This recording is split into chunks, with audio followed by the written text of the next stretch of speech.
Bear out here. I'm on top of the scaffold working on my turbine, and these are the connections that I made, and this is what I'm going to be using. This is what I had before, and I'm not going to trust those because they could vibrate loose.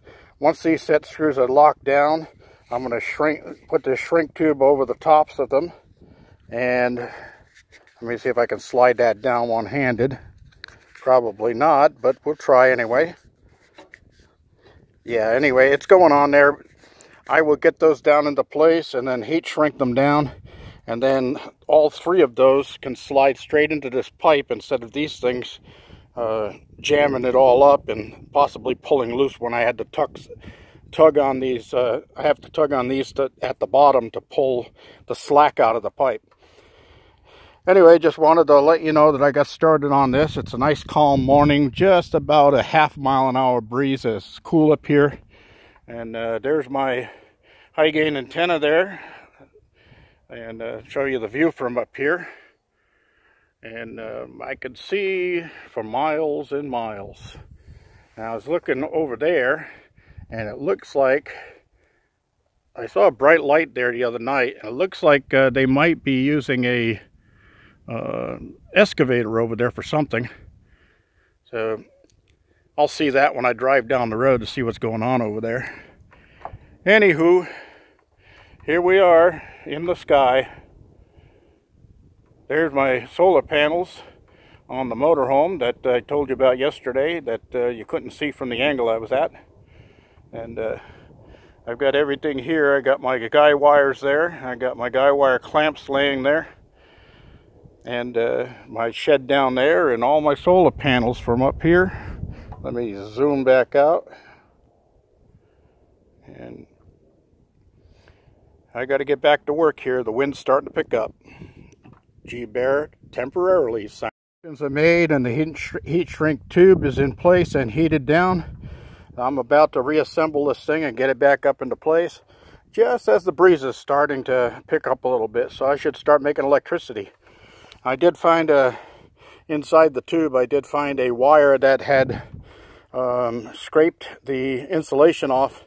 I suspect that was probably arcing against the pipe, which was going directly to ground.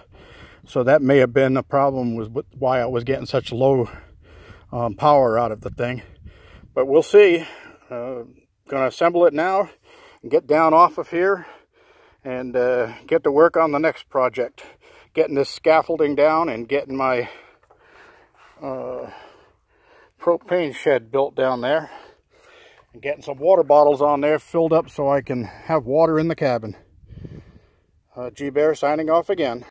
Hey everybody, G-Bear, another episode of Homesteading the Desert. We had some rain delays today, and look, we have a rainbow, or a partial rainbow, sitting right up here in the sky right now. Apparently they got pounded right over there, and then a little while ago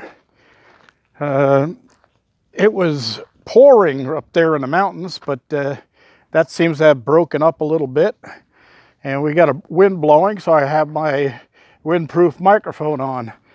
Well, this one's not going to take very long. I did a bunch of work today, but it seems to be like all in the same place. We have a propane shed. I put a 100-pound bottle in there for now. This will hold 3 of them. 2 of them against that wall and another one right there. And then this spare room right here will be just for storage. And I'll probably store things like gas and plumbing in there so that I can get to it when I need it. Anyway, you'll notice the scaffolding is all gone here. I got out here early this morning before the wind started. As you can see, we have a little bit of wind right now. And I got that thing fixed up there. I have some videos I'm going to attach to this, show you what I did up there. And I also got some guy wires going here. And I have spring poles in. And those are set 4 feet in the ground right now, with no concrete though. So what I'm going to do is come off of the back side of this and go almost straight down. And then I'm going to use my auger to drill a hole in the ground right there and put in a concrete base, probably 3 feet deep, with an eye bolt in the top of it. and then I'll have another line that goes from here down to there. It'll be a cable with a turnbuckle on it so I can tighten it down and adjust it. So I do get a little bit of a flex out of this as the wind blows, and that's not going to be good because I want that thing stable. It gives me my best power. Anyway, let's move on. I stocked all of my scaffolding over there, and my ladder's there temporarily, and those boards are going to end up there with the others, and that'll become part of the base of the water tank pedestal. I'm not going to go through the trees and all of that. It seems that the best I can do right now is whenever I come up, I can treat them and take care of them and keep the critters away, and I end up getting the little green growing on them. But as soon as I leave, all the critters run in and eat the green off the trees again. So the best I can do is keep them alive until I come out here to live permanently when I fully retire. Yes, I know. Anyway, what I'll do is I've lost a couple of those trees over there. I'll talk to some of my friends like Sharon and Steve and see if I can air layer a couple of branches on their apple tree. They had some really good apples this year, and they were nice enough to give me some, and I'm going to go get some more when I get home. But yeah, those are just delicious, and if I air layer a couple of branches off there, I could get some fresh started Gala apple trees and get those in up here. I got my barbecue lit here, and I'm going to be cooking a nice porterhouse on there. I got my baked potato in there, just starting off with the heat. No need wasting it while the fuel is burning out. That's about it. Oh, one more thing. There's always one more thing. My propane is actually turned on, and I leak tested all of the joints. I am perfect and no leaks. I got my pump in down there, repaired and installed, and that is not sitting on the floor of that cabinet because that would make a noise when it was running. It has about a 1/4 inch gap underneath it. It's hard to see from here. And those mounts that go into the side, they're actually rubber, so that absorbs the vibration. But that's why I put this loop up here, because I got to pull this off to put the drywall on above. And in the meantime, I'm going to be running water in there tomorrow and testing my water lines before I close all the walls and go, oh my God, I got to cut the walls open again. But I don't usually have leaks when I do plumbing. Anyway, this will be a loop so that it just bypasses the water heater for now. And I could light this heater if I wanted to, but I don't think I need it out here. As you can see, it's about 98 degrees still at almost 6 p.m.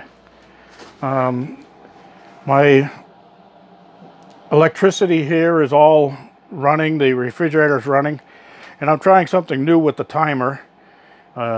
Instead of shutting it off for the whole night, I've set the timer so that it runs for an hour every 2 hours.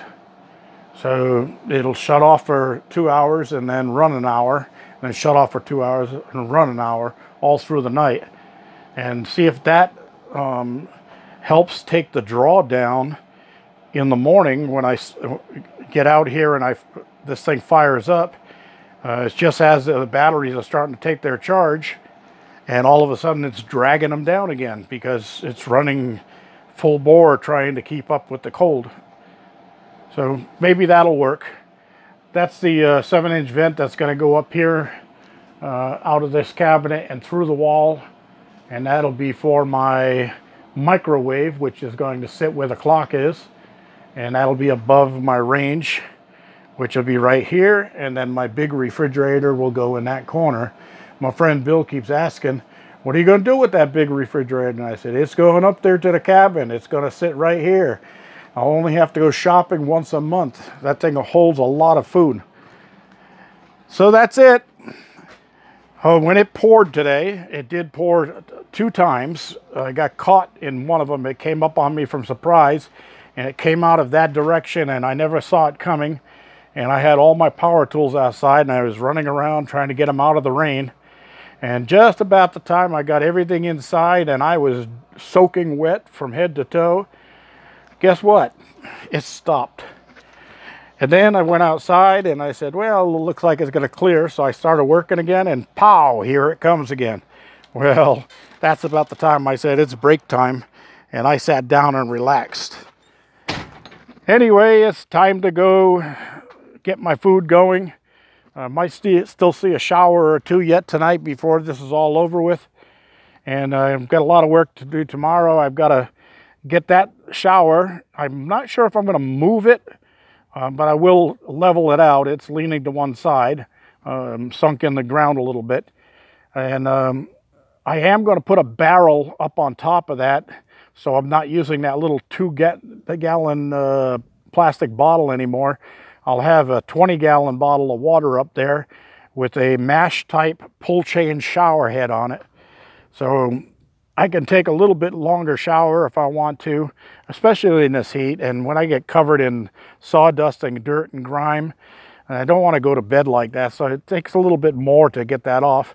And I did wipe that bottle out just a little while ago. I used all 2 gallons of it because I had sawdust everywhere. Anyway, it looks like that ATV is going to end up going to the dealership and get it repaired because we can't seem to find anything with it. I'm going to go real quick here because my friend Andy has been researching stuff online, and he said he found something that was talking about a purple wire right behind the right foot peg. Well, that would be right in here. And as you can see, I've got the covers removed, and there's the only set of wires.